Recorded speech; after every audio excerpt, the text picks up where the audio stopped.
Fatih शिकस्त अली, माल के अस्कर, सलमान बिन फिरदौसी, यहया,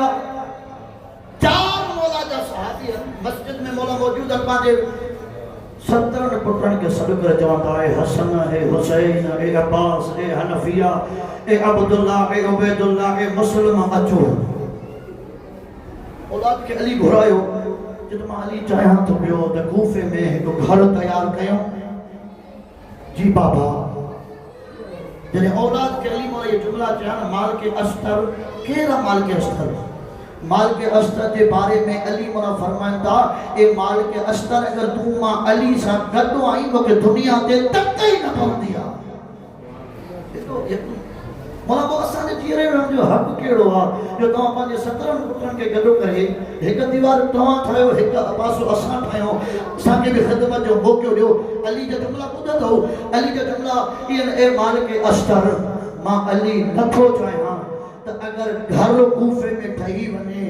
सन 28 हिजरी में मुंजी दी ज़ैनब अची वने उन घर में हुजरा ठही वने अगर कोई नामोलम भी करे अगर इशारो करे इहो चवे त हिन हुजरे में ज़ैनब रहंदी, हिन हुजरे में कुलसूम रहंदी,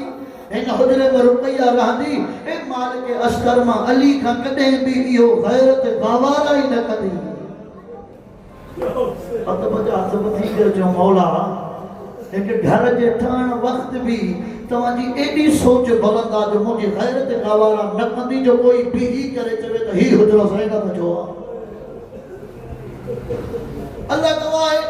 अली मौला कूफे में घर तैयार कयो। सन 36 हिजरी में कूफे जो औरतों माल के अस्तर 200 ताईं तारीख लिखे थी औरतों गद जो अली वट अची करे फरमा तो या अली असा बुधो वा तुझी न्याणी आलमा गैर मुअल्लिम आहे बड़ो बेहतर अंदाज में कुरान पढ़ंदी आ।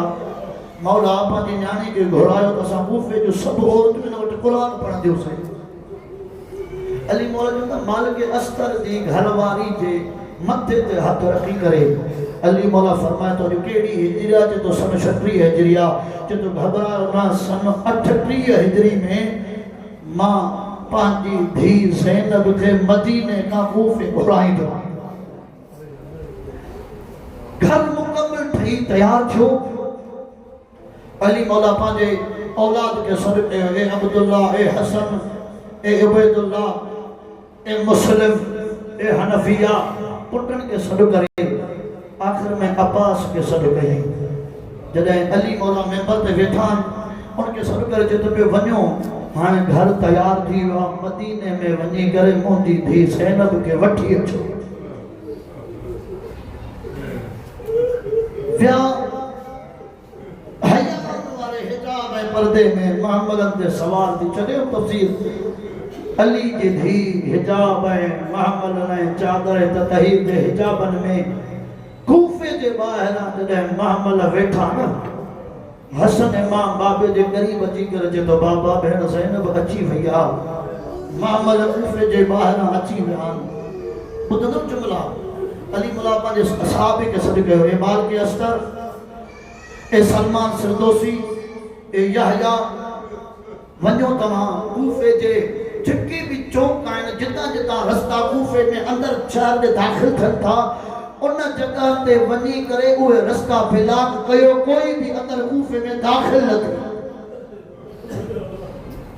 वञो उहे रास्ता बंद कयो। जब ये गद्दी कर जने माल के अस्तर 40 सहाबी कूफे जे चौकत ते बीठा वञी ऐं हिक मर्तबो हर जगह हर चौक बंद कयो ताकि कोई भी मानू कूफे में दाखिल न थे। अली मौला अब्बास मौला के सॾु करे जे तो अलमन वारा गाजी मां तो के चवा तो कूफे जे हिक हिक घर जो दरवाजो खटखटाए ए वनी करे चैन त कोई बार भी न भिड़ो घर का बाहर न निकरे जो मोदी ज़ैनब अची रही है। अल हिजाब जा वनी करे ऐलान कर कोई भी घर का बाहर न निकले मुझी ज़ैनब कूफे में अची भैया। अल्लाह गवाह है जने अली जी थी अब्बास कई कर सबनी के मोटी आयो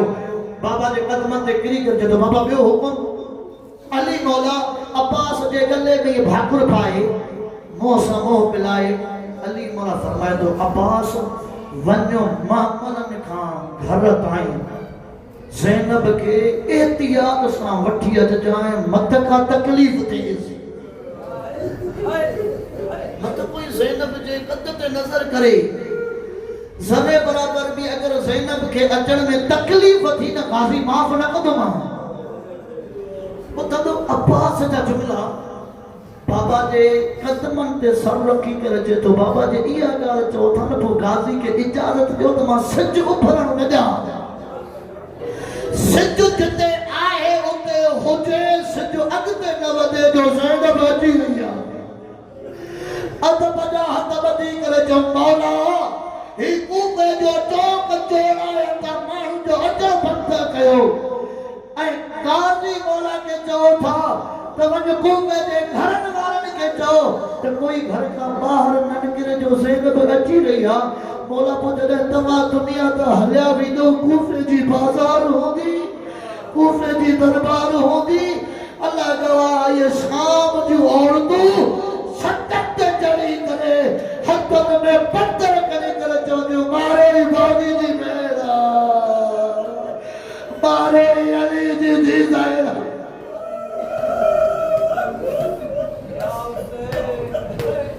अल्लाह गवाह अली जी धी आया थी वही 19 रमजान की रात दस्तूर के मुताबिक मैं गुजर तो भी तुमको के मौला जी शहादत में पढ़नी जाए अली मौला दस्तूर के मुताबिक है कि शहरी कुर्सू वट करया है कि शहरी ज़ैनब वट करया लेकिन आखिरी जगह 19 की रात शहरी कया न कुर्सू वट कया बाबे जे अॻियां पानी भी खणी आई नमक भी खणी आई अली मौला शहरी कई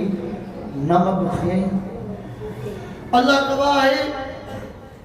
अली मौला शहरी खान का बाद में ज़ैनब आलिया जनाब कुलसुम ॾिसे थी पई त जो बाबा में का तब्दीली नज़र जदी पंहिंजे पाण सां कुझु ॻाल्हाए थो पियो ऐं घर में चक्कर पियो थो ॾे घुमे थो पियो सितारो ने ॾिसे थो ओ सितारो गवाह रह जो मां अली कॾहिं सॼी राति सुतो न आहियां कम सिज सितारनि सां मुखातिब थिए थो मामले पंहिंजे में ॻाल्हाईंदो अची वो नमाज़ सुबुह जो टाइम अली मौला शहरी करण खां बाद में